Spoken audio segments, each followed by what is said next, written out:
I will find a way. There is a way. I will find it, or it will find me. And then just stop stressing about it if possible.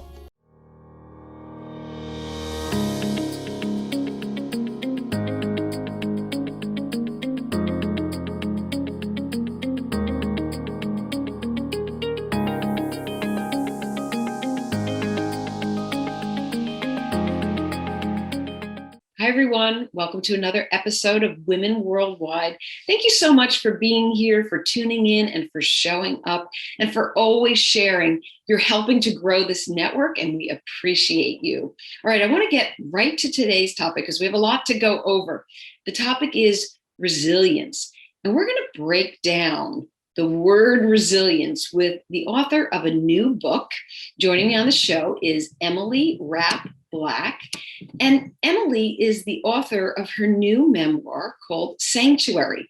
And Sanctuary unpacks the various notions of resilience that we carry as a culture. So we're going to go over this with her. But first, I also want to mention this is not her first book. She's written Poster Child, and she's also written the still point in a turning world. I hope I got that right, Emily. You can correct me. Her work has appeared in many publications, including, I'll just give you a sampling, the New York Times, the Wall Street Journal, O Magazine, Vogue, the Boston Globe, the LA Times. So that's just a few. And Emily is also an associate professor of creative writing at the University of California, Riverside. I could go on, but I think it's time that Emily shares her thoughts with you. Emily, welcome. Welcome to Women Worldwide. Thank you. Thank you for having me. Well, it's such a pleasure. And we throw around this word resilience all of the time. So the opportunity to break it down with you is a really good one. But before we go into that, maybe you could just share, did you always know that you were going to be an author and that you would also teach creative writing? How did you get there? I did not know because in my family, that's not really a job. You get a job. Yeah, you go to a 9 to 5 Get job. a real job, Emily. Yeah, right. No, I mean, I was always an avid reader and I grew up around story. My dad is a Lutheran pastor and he was always creating stories in his sermons, which I actually would rewrite and then not tell him. And so he'd be like up there, like, what? Pretty great. And so I've always been a storyteller. And so I think I didn't know I could do that with my life until I went to college and I was thinking about going into academia. And then I took a creative writing class and I thought, oh, this is much more my speed. I really like it. I feel energized by it. And then later, when I went to graduate school for something completely different, I did another creative writing class and I was like, okay, the writing's on the wall here. This is what I need to be pursuing. So that's, I mean, I didn't always know, but I always knew, like, for example, I would not good at math. So I was not going to be like, I mean, I wasn't going to be in business. Like, I don't have that kind of a mind. So I've always been drawn to humanities. So it was always going to be something like that, a kind of storytelling. Yes. I love that. I mean, just the fact that you were changing dad's sermons and you had this writing bug or gene within you. Yeah, poor dad. And writing Yeah. found you completely. Now, your new book, Sanctuary, is a memoir. I mentioned that. And maybe you could just share the main message or the big takeaway that you want readers to get from this book. Yeah, I mean, resilience is it's thrown around so much. I mean, we hear it, it's about skincare, make your skin resilient. It's about your kids, make your kids resilient, your community, yourself, especially in the pandemic, like how to be resilient. And I was hearing that a lot after my son died and I was pregnant with my daughter, who's now 7. And I was just like, what is happening? Like what I think I responded to was people were saying, oh, you're so resilient. And then the next was, you're so strong. And what I realized was that they were collapsing those two words. And resilience is not actually about just pure strength or powering through or grit or whatever you want to say. Right. It's actually in us. It's our birthright. We are all resilient because human beings are designed to find a way to live. So the takeaway is you don't have to work hard to do it. You have it. You just have to acknowledge it and activate it. You don't have to do anything, which I think is nice. There's so much to do. My goodness. So this resilience and not pairing it with this strength and knowing that it's inside you. and being able to tap into it. How do you find that? How do what are steps to tap in? And does the book talk about that? Yes. Yes. Okay. I mean, I think the sort of the only step is to look at the world, Mm-hmm. honestly, to look around in the world. So resilience, the root word of it is resilient, which is a Latin word, and it means like it basically refers to the stuff in butterfly wings, the stuff that the gooey stuff that keeps the wing parts together. I'm obviously a scientist, and so it's like if you look at a butterfly, if you grabbed a butterfly, you could easily sort of shred it, right? Right. But it's also flying around pretty fast and goes Mm-hmm. long distance, flies long distances, and so it's a combination of sort of break to bend. Another example I use in the book is Viking ships. I became like completely enamored with everything Viking, and From in butterflies to the Vikings. butterflies to Vikings and everything in between. So in Viking ships, when they would choose the wood, they would not choose the strongest wood, like the wood that would be sort of rigid or perform with the most strength. They would choose the wood that would get easily battered, so that it would shift with the water, and that way Interesting. it would go more easily and it would adapt and shift. So it's kind of like if you've ever been like not chosen for kickball, like Yes. because you're not the strongest one. It's like choosing the And kid that's like, softball. yeah, exactly, like everything, right? You're standing against the wall, like I'll never be chosen. So I think that was really interesting to me. So it's the materials that can warp the most sort of readily that are the most resilient because they have an ability to shift and adapt and change, Shift, not just like adapt, and power change. through. Yeah. Right. So that definitely begs a question about the whole unpacking notion and society and culture. Does society and culture help us to adapt and shift and change? What? I mean, I think it depends on your positionality and like where you're coming from. I mean, I can only speak from my own sort of very singular experience as a woman. I'm a woman Mhm. with a disability. I'm a mom. I'm a teacher. I don't think there are a lot of cultural supports for us to recognize our resilience. I think we Right. are really pushed to be, and this is obviously a huge generalization, like men. So just like work, work, work, like this very masculine model of productivity. Um, and then we're like, oh, good job, you're so like you're so strong, you're so productive, you're so resilient. But resilience isn't like that. It's not. It's like if the image I like to think of and why I chose sanctuary as the title is that anything that you are inside of the world, your body, a moment can hold you like a sanctuary, and it's a very quiet strength, if you will, and it's not about pushing to the top, right? Or Right. just like, I'm gonna do this, it's not like the Nike, like there's time for that. Like I love Sure. athletics, I love those messages for those purposes, but I think in terms of emotional life and just life in general, it's That it's wouldn't be about. real. That Mhm. it couldn't be Yeah. all the time. It There's couldn't be no all the way. time. Yeah. So just changing and like sort of looking at a situation, being like, okay, this is what it is. So Right. now what? How am I gonna accept it? And how am I gonna make the most of it or the best of it without this like, there doesn't have to be like a warrior cry Right. prior to that. Yeah. Because you mentioned loss, Hmm. and with loss and grief, you have to sit with it, and that's not a moment where you're like, yeah, I'm gonna do this and I'm gonna be strong. No, Yeah. Hmm. it can be crushing, it's Hmm. traumatic, and it's more about how you're going to move forward and shift and adapt, and Hmm. that's really important in those moments. Is that a part of your book too? Yeah, I think a part of it is about being vulnerable, Yes. being kind of open to being split open, like being open to Right. being heartbroken or flattened, and Mm-hmm. knowing that in those moments Okay. you can ask for help. That's part of being resilient, or you can not be okay. Right. And you have to, I mean, it's kind of a cliche, it is a cliche, like ride the wave or whatever. But I mean, I do think you have to say, well, okay, how am I going to survive this? And it's Mm-hmm. basic like that. I mean, grief very much feels like that. You're like, how will I Yeah. do this? Minute And by I think, minute. yeah, minute by minute, second by Mm-hmm. second, year by year. I mean, it Yeah. changes, but it doesn't go away. So curiosity is a big part of that, like being curious about how you feel, I think, and Yes.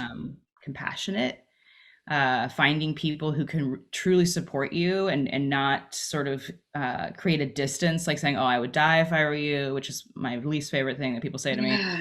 or I Oh, couldn't do it. right. Um, I don't know how you do it. How are you still alive? Like it's Oh, those are strange things to say to right. people, and Not certainly also not not helping to helpful. shift and Mhm. move and morph Yeah. and change Mhm. in a positive direction. And people mean well, Emily. They I do. really believe that people mean well. Mhm. It's just everybody's different, and you have to know who to surround yourself with, just Mhm. like you said. Do you think that society is helpful when it comes to feeling that loss and grief, or does it help or hinder? I think maybe there's been a kind of shift in perspective due to COVID because Mm, death is sort of always in the news in a yes. way that can't be avoided. And it's not in another country, it's here. And other countries everywhere. So I think it's brought it to the forefront. I don't think we're very death literate in this culture. We're very afraid of it, and we try to pretend like it won't happen. And then when it Right. starts to happen, like there's just everything goes south. So I think what can be helpful is, finding communities within the culture that are kicking back against that in some either subtle or, grandiose way. For example, I run a class, writing class for women who've lost children, and we've been together for about 2 years. And it's like the most phenomenal group. I can't imagine what my life would be like without this like weekly or bi-weekly group. I mean, we write, we talk, we have a WhatsApp chat, and it's Oh, like it's everyone's at a wonderful. different stage of grieving. Everyone's from a different kind of walk of life, part of the country, part of the world. Everyone has, had a different kind of child loss, but we have a shorthand, an emotional shorthand. It's like, oh, this happened today, and people can sort of offer their, support or, Right. just encouragement. It's amazing. Like that That's to me, amazing. yeah, that's building resilience because you know that you can like sit down somewhere and someone will support you. With a text or an email or a hug. Well, when we hugged people, Right. and Even a virtual hug. yeah, I know, right? It's like, oh. I also think another question that I was asked a lot, and that a friend of mine asked me. My friend, the writer Sarah Santillas, who I've known for decades, would call me and say, "How is your grief today?" And that Mm, I thought was really helpful. it's a And good question. because it Don't hear changes all that the often. time. hmm Yeah. So that's another thing people can use. How are you today? Right. And then the person might be like, I actually feel pretty good, and be like, great, because then there's Right. guilt that comes with feeling but good when you're no longer grieving. So it's, there's always another step in the process. Are the women in your group, are they all phases of loss, or some hmm have had new loss and others maybe years ago have had loss? All of that. Yeah, Well, some 20 years ago, some, or even more, 30 years ago, some, last year, some with multiple child loss, different kinds of loss, accident, disease, sure. stillbirth. There's mental illness, death by suicide, everyone. There's like just, it runs the gamut of, there's not every single loss you can imagine, but it's very diverse. Which is And really helpful yeah, it is. Yeah. for hmm grief and loss, and hmm just hearing others' experiences and hmm knowing that somebody else has been through something and they can really relate. hmm So, no, that's wonderful that you're doing that. Have you had any big aha moments that maybe you might want to share? A big learning moment that's really stuck with you? I would say that, I'm always talking about my loss group because it's like the work of my life. I feel like when I first convened them, I was like, this will be. I teach so much. I teach a lot. I teach many students. I teach different kinds of students, like all over Zoom, all over the world. And I thought, okay, this will be great for a weekend, right? And then I realized that it's like the continuation of a community that continues on and And morphs and shifts on. and changes. And I should know that, given that I grew up in a community and I've always had like an army of female friends. But that was like an additional aha, like, hello, like of course you know this Here to on top of, stay. yeah, right. But just like those are the relationships that really sustain people. The ones where that don't have, like, you don't live with the person, or you're not raising a family with the person. There's someone who's just sort of chosen part of your life all the time. Not that a partner wouldn't be, but they're there in a different way. And I think that, to me, it's continuing revelation how powerful friendship is, and how Mm-hmm. little we talk about it, as a sustaining primary relationship. That's fantastic. You have a lot of people around you Mhm. and helpful and learning through experience. Do you have certain mentors that you've relied on, especially with your own writing, because you are an accomplished author? And Mhm. isn't one of your books, is it the Still Point of the Turning World, that's like a best-selling New York Mhm. Times editor's pick? So do you have mentors who have guided you in your writing? Oh, sure. I mean, I went to graduate school. I had many really generous teachers. My favorite and best teacher was David Bradley, who's a novelist, and I also admire so many different writers. Like Elizabeth McCracken is sort of the writer I always wanted to and still want to be. She's just everything about her and what she does and how she moves through the world. I have my friend and business partner, Gina Frangelo, who reads everything that I write and is very honest. It's like, this was It's so boring. good. You have to have honest people And around then I you. also I also have my editorial team, which is my editor at Random House, and my agent, and those two people are just as responsible for anything I actually manage to finish as much as I am, because they're very, they know me, and it's an ongoing, again, and it's an example of an ongoing relationship that evolves, and even if the projects are not the same. Yeah. Interesting. This just popped into my head, but it's going back to, because you mentioned all the people who have influenced you. There's been different books that you've published. Does resilience, is that something that comes when you need it, or do you think it's just always there? Are you always showing your resilience? I think it arrives when you need it most. Yes. Like, it's like the one of the good gifts when you go through a crucible experience or difficult experience, like, wow, I didn't know I could do that. And you're not pushing or striving to do it, you just, like, do it. It's like, the I think the analogy is, when if a mother or father sees a child their child under a car, they, like, lift the car, like, they're With not the thinking, car. like, I can Right. lift this car. Like, it Right. bypasses analysis and just goes straight to the core of it. So I do think everyone is resilient. I think some people don't think they are, and Mm-hmm. then surprise themselves. I think sometimes people think that they need to do something to be resilient, and you don't. You just have to be in a body. Which to me was a great And relief. It's last time like, I checked. yeah, last time I checked, here I am. So I think it's like, that's why I think the natural world can be such a source of solace, because it's sort of cleaned of any sentimental, like, birds aren't like, how long am I going to live? They're just doing their bird thing. They're And I doing think their that thing. that's And those that's for me was butterflies comforting. too. Yeah, yeah.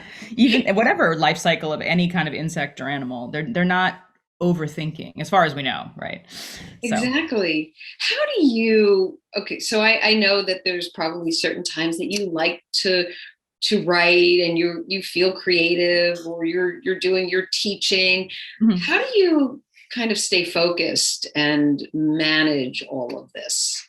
I do short, sort of like what I call rocket writing, or 10-minute spurts. Rocket writing. When my son was alive, he was bedridden, obviously, because he couldn't move. And I sat in bed and I would do like a 10-minute session, and then I would have to give him a medication or do something related to his care, or teach or go off somewhere. So 10 minutes. Yeah, 10 minutes. And I like to call it like writing with intention, or time under tension, like you would in an interval class. Like, it's like 10 minutes, you have one thing to do, you Mhm. execute it, you're done. So I do that, and it really helps me. I'm not someone who I very rarely will I sit in front of the computer for 4 hours and just be Right. lost in I mean, that happens to me maybe twice a year, when I just started, like, oh, like the muse just hit me, but it's not something I think that many writers feel a lot, or I don't. I give myself a task, a very simple thing to Mhm. do. I do it for 10 minutes, and then I'm done. Do you write in a journal, or is rocket writing on your computer? Computer. I don't write in a journal, because for Mhm. me, journaling becomes just like the contents of my headspace, which nobody wants to read, including myself. Emily, we really might want to read it. I actually once I did this just to do this experiment with my undergrads. I would bring like a journal of mine from junior high and I would read it and they'd be like, oh, Oh it'd be no. like a dog whistle went off. They'd be like, this is the worst. I'm like, this is why I don't want you to keep a journal.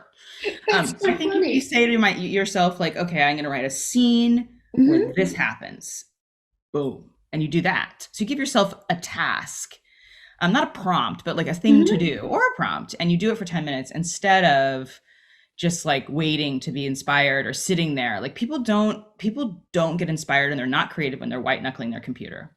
Right. You get excited when you talk about teaching. So you must I do love like it. teaching. It totally comes through in your energy. Mhm. That is amazing. Well, Emily, I can't even believe it, but we're getting to the end of our discussion. So if you would, maybe just some final words, parting advice to everybody out there about their resilience and what they can do and what to keep their eyes on when they need to move through some tough Mhm. situations that happen. Yeah. I would say they need to keep their eye on the world and just to see that the way that the world works. I don't mean like the human built parts of the world. I mean just seasonal things, animals, plants. Like I'm not arguing to go sit down and like watch a plant grow, but just like getting rid of the analysis of everything. And I think I told you at the start, I have a fourth book coming out in June called Frida Kahlo and My Left Leg, which is about Frida Kahlo and my left leg. And because my left leg is artificial. And she was an amputee as well. And people are always saying about Frida Kahlo, like she was so strong, she was so resilient. In fact, she was in a lot of pain most of her life. And she managed to paint in Mm-hmm. her bed on her back, Oh and my she painted goodness. herself. And I think that there's something about that self-reflexivity that can be, like kind of staking your claim in the world in a Sure. non-violent way. I think she did that really beautifully. And I think just saying to yourself, like, well, I will find a way. That's what I say to myself when I'm having a hard time. Like, I will find a way. There is a way. I will find it, or it will find me. And then just stop stressing about it if possible. That is great advice. I will find a way, or it will find you. It's so Mhm. true. Mhm. That's awesome. Emily, where can people find out more about you, your current books, the new one that's coming out? You have a lot going on. I have a website, just my name, emilyrappblack.com, super creative. And I also have a business with my friend, the writer, Gina Frangello. We do like manuscript editing, we do classes, we do retreats, we do intensives. And that is, we're called Circe Consulting after the goddess Circe, of course, Oh, who nice. was like a sub goddess. And then she went into a cave and like came up with this magical potion. So our approach is that, writing is transformative. So we work with a lot of different writers at different stages of their careers together. And so that's where you can find more about me. Excellent. And what about that group that you mentioned? For anybody who's listening or watching, if they've experienced loss and they need a support system and they're Mhm. interested in writing, where is that? They can always just contact me. Okay. I have one group now. I might start another just to make sure that they remain intimate. Yes. But I think that's been really a magical thing. And there's also ways to find. I mean, I'm thinking just about child loss. There's a Courageous Parents Network. There's the community called Modern Loss, which is online, and they have a book, and I'm a part of that. Lots of resources there for people if they don't want to write or if they just want to write a Mhm. little bit.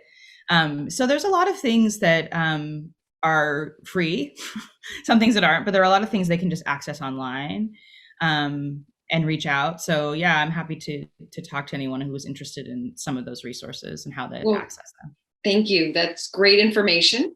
And you are an inspiration. Really Mhm. appreciate you being on the show, sharing You your know, journey, breaking down resilience for us. So thank you. Thank you very much. thank you so much.